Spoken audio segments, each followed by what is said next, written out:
श्री शिवलीलामृत अध्याय 7 सोमवंत आणि सुमतीची कथा।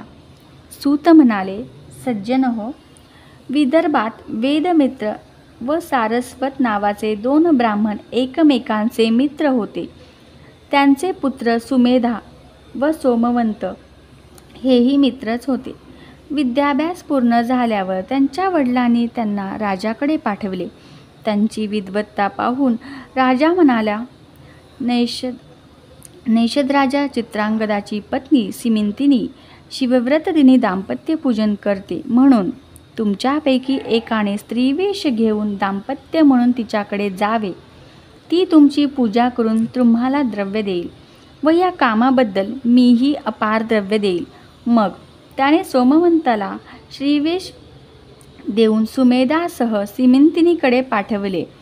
तिने ते दोन्ही पुरुष आहेत हे ओळखले, पण तरीही शिवपार्वती समजून त्यांचे पूजन केले व भोजन द्रव्य वस्त्रालंकार देऊन त्यांचा निरोप दिला।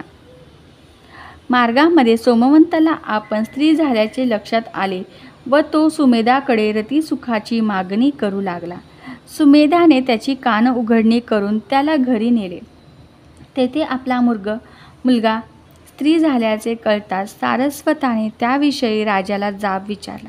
तेव्हा राजाने त्याची क्षमा मागून सोमवंताला पूर्वरूप प्राप्त व्हावे म्हणून देवीची उपासना केली। देवीने सोमवंत स्त्रीस राहणार असे सांगून त्याचे व सुमेधाचे लग्न लावण्यास सांगितले। सूत दुसरी कथा सांगू लागले। अवंतीमध्ये मदन नावाचा एक व्यभिचारी ब्राह्मण पिंगला नामक वैश्याकडे नेहमी जात असे।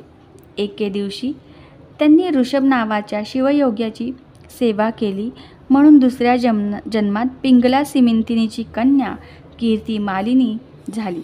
तर मदनाने वज्रबाहू राजाच्या सुमती राणीच्या पोटी जन्म घेतला। गरोदरपणी तिच्या सवतींनी तिच्यावर विषप्रयोग केल्याने या मायलेकरांच्या अंगावर भयंकर फोड उठले। उपचारांनीही उपयोग झाला नाही। तेव्हा राजाने त्यांना अरण्यात सोडले। त्यावेळी एका वाण्याच्या सोबतीने ती वैश्य नगरीस आली। तेथे पद्माकर राजाला भेटून तिने आपली कर्मकहाणी सांगितली। राजाने तिच्या राहण्याची व पोटापाण्याची व्यवस्था केली। पुढे एका व्याधीने तिचा मुलगा वारला। तेव्हा सुमती शोक करीत असताना एका शिवयोग्याने तिला मृत्युंजय मंत्र सांगून अभिमंत्रित भस्म त्या दोघांच्या अंगास लावले। त्याच्या प्रभावाने तिचा पुत्र जिवंत झाला। ते दोघे निरोगी व सुंदर झाले।